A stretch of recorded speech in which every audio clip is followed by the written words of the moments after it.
नमस्कार दोस्तों, क्या आप जानते हैं कि यूरोप में कितने प्रतिशत भारतीय काम करते हैं और भारतीय लोग वहां किस किस सेक्टर में सबसे ज्यादा नौकरी करते हैं। आज की इस वीडियो में हम आपको बताएंगे कि यूरोप में भारतीय वर्कफोर्स की पूरी सच्चाई, बिल्कुल आसान भाषा में। तो वीडियो को अंत तक जरूर देखें। दोस्तों, यूरोप में भारतीयों की संख्या लगातार बढ़ रही है। वर्तमान आंकड़ों के अनुसार यूरोप की कुल वर्कफोर्स में लगभग 1 से 1.5% भारतीय मूल के लोग काम कर रहे हैं। अगर हम संख्या की बात करें तो यूरोप में लगभग 30 से 35 लाख भारतीय अलग अलग देशों में काम कर रहे हैं। बात करेंगे उन देशों की जहां सबसे ज्यादा भारतीय इन देशों में काम करते हैं, जैसे United Kingdom, Germany, France, Italy, Netherland और आयरलैंड। भारतीय लोग यूरोप में मुख्य रूप से इन सेक्टर्स में सबसे ज्यादा काम करते हैं, जैसे आईटी और software industry, health care, manufacturing और इंजीनियरिंग, रिसर्च और साइंस, होटल और रेस्टोरेंट इंडस्ट्री, शिक्षा और प्रोफेसरशिप। खास बात यह है कि आईटी सेक्टर में भारतीय प्रोफेशनल्स की बहुत ज़्यादा डिमांड है। बात करेंगे वाई यूरोप नीड्स इंडियंस। दोस्तों, यूरोप में कई देशों की जनसंख्या बूढ़ी हो रही है, इसीलिए उन्हें स्किल्ड वर्कर्स की जरूरत है। भारतीय लोग मेहनती, स्किल्ड और टेक्निकली मजबूत माने जाते हैं। इसी वजह से यूरोपीय कंपनियां भारतीय प्रोफेशनल्स को प्राथमिकता देती है। अगले टॉपिक की बात करेंगे, जो कि एक बहुत ही इंटरेस्टिंग और ज़रूरी टॉपिक है कि यूरोप में हॉस्पिटैलिटी इंडस्ट्री में कितने परसेंट भारतीय काम करते हैं। अगर आप hotel management, chef, waiter, housekeeping या यूरोप में जॉब का सपना देखते हैं तो ये टॉपिक आपके लिए इंटरेस्टिंग होने वाला है। सबसे पहले बात करेंगे आखिर हॉस्पिटैलिटी इंडस्ट्री है क्या। दोस्तों, हॉस्पिटैलिटी इंडस्ट्री में शामिल होते हैं hotels, restaurant, cafe, cruise and tourism service. Europe की इकोनॉमी में हॉस्पिटैलिटी सेक्टर बहुत बड़ा रोल निभाता है। अब बात करते हैं असली सवाल कि अनुमान के अनुसार यूरोप की हॉस्पिटैलिटी इंडस्ट्री में काम करने वाले टोटल फॉरेन वर्कर्स में से लगभग 6 से 10% भारतीय हैं। कुछ देशों में यह प्रतिशत और भी ज्यादा है, जैसे United Kingdom, Germany, Italy, France और स्पेन में। इन देशों में इंडियन वर्कर्स बड़ी संख्या में hotels, Indian restaurant, multi cuisine restaurant and catering service में काम कर रहे हैं। अब सवाल आता है कि यूरोप में इंडियंस की इतनी डिमांड क्यों है। इसके 4 बड़े कारण हैं। सबसे पहला कारण है इंडियंस मेहनती होते हैं, हॉस्पिटैलिटी का इन्हें अच्छा ज्ञान होता है, एक्सपीरियंस, एक लंबा एक्सपीरियंस इन्हें अपने फील्ड में होता है और वर्किंग हार्स में कंफर्टेबल ये होते हैं। इंडियन फूड की पॉपुलैरिटी यूरोप में काफ़ी ज़्यादा है। इसी वजह से इंडियन शेफ्स और रेस्टोरेंट स्टाफ की डिमांड लगातार बढ़ रही है।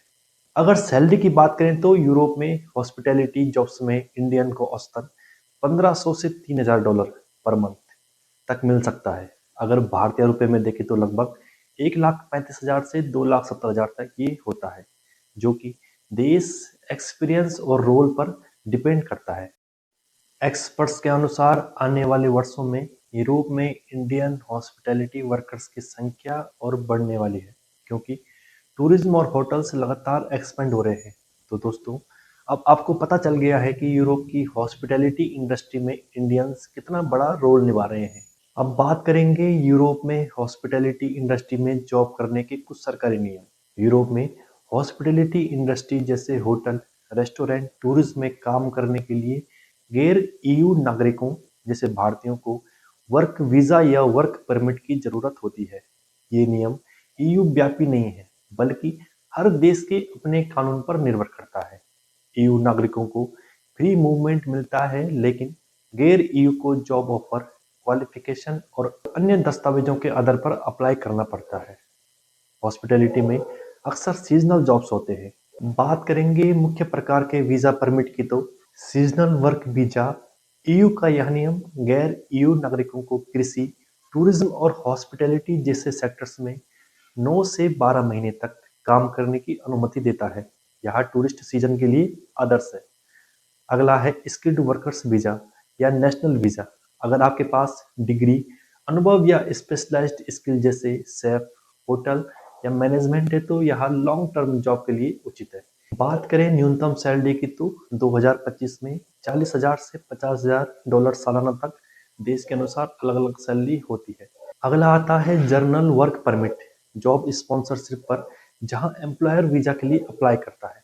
बात करें कुछ सामान्य आवश्यकताओं की, जो कि सभी देशों में बेसिक रिक्वायरमेंट होता है, जैसे वैलिड पासपोर्ट, कम से कम 6 महीने वैलिड, जॉब ऑफर लेटर या कॉन्ट्रैक्ट यूरोप या एम्प्लॉयर से जिसमें सैलरी, जॉब डिटेल्स और स्पॉन्सरशिप का जिक्र हो, एजुकेशन एक्सपीरियंस प्रूफ जैसे डिप्लोमा या डिग्री, हॉस्पिटलिटी में 1-2 साल का रिलेटेड एक्सपीरियंस या सर्टिफिकेशन जैसे फूड सेफ्टी, लैंग्वेज कोर्स होना जरूरी है। हेल्थ इंश्योरेंस और फाइनेंशियली प्रूफ जैसे मेडिकल टेस्ट, ट्रेवल इंश्योरेंस और बैंक स्टेटमेंट, कम से कम 5,000 से $10,000 तक इसमें रिक्वायरमेंट होती है।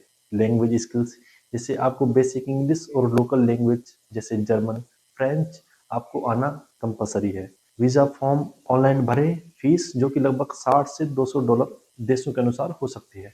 अन्य जैसे क्रिमिनल रिकॉर्ड चेक और बायोमेट्रिक्स भी इसमें आपका होता है। बात करेंगे कुछ यूरोपीय देशों के नियमों की, जो कि आपको स्क्रीन पर दिखाई दे रहे होंगे। आप इसका स्क्रीनशॉट भी ले सकते हैं। इसमें अलग-अलग देशों के कुछ सरकारी नियम दिए गए हैं। अब हम बात करेंगे भारत और जर्मनी के बीच काम यानी वर्क वीजा को लेकर नए समझौते और अपडेट्स के बारे में, खासकर 2026 के ताजा फैसलों के आधार पर। अगर आप जर्मनी में नौकरी करना चाहते हैं या वीज़ा अपडेट कराना चाहते हैं, तो यह वीडियो आप पूरी देखें। दोस्तों, जर्मनी यूरोप का सबसे बड़ा और रोजगार भरा देश है। यहाँ तकनीकी, इंजीनियरिंग, हेल्थ केयर और आईटी जैसे क्षेत्रों में स्किल्ड वर्कर्स की भारी मांग है। पिछले कुछ सालों में भारत से जर्मनी जाने वाले लोगों की संख्या में भी काफी बढ़ोतरी हुई है। पिछले समझौतों के तहत जर्मनी ने भारत से हर साल स्किल्ड वर्क वीजा की संख्या 20,000 से बढ़ाकर 90,000 वार्षिक करने का निर्णय लिया था, ताकि दोनों देशों की आर्थिक भागीदारी और कुशल कामगारों का आदान प्रदान बढ़ सके। इसका मतलब कि भारत के पेशेवरों, खासकर इंजीनियर, डेवलपर, मेडिकल प्रोफेशनल और तकनीकी कर्मचारियों के लिए जर्मनी में काम करने के मौके और भी अधिक बढ़ गए हैं।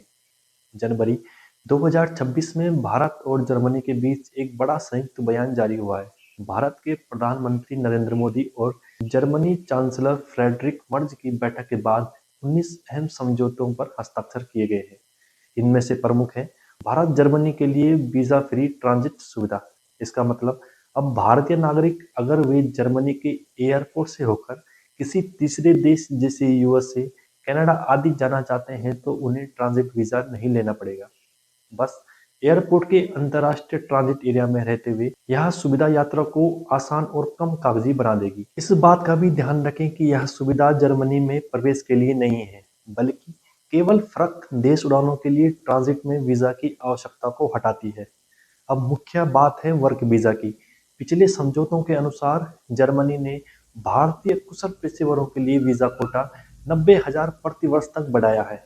वीजा प्रोसेसिंग समय को भी बहुत कम कर दिया है, जिसमें पहले 9 महीने लगते थे, अब केवल 2 हफ्ते में वीजा मिल जाता है। इसके अलावा जर्मनी लीडिंग वैकेंसी एजेंसियों और स्किल प्रोग्राम्स के जरिए भारतीय वर्कफोर्स को आकर्षित कर रहा है। संक्षेप में कहा जाए तो जर्मनी भारत के कुशल युवाओं को तेजी से काम पर लेना चाहता है। तो दोस्तों, अगर आप जर्मनी में काम करना चाहते हैं, आपके पास योग्य डिग्री, स्किल और भाषा कौशल है, तो यह समय अवसरों से भरा हुआ है। वर्क वीजा की संख्या और प्रक्रिया के अपडेट से भारत जर्मनी के रिश्ते और मजबूत हो रहे हैं।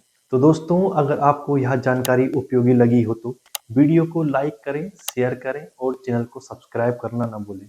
धन्यवाद।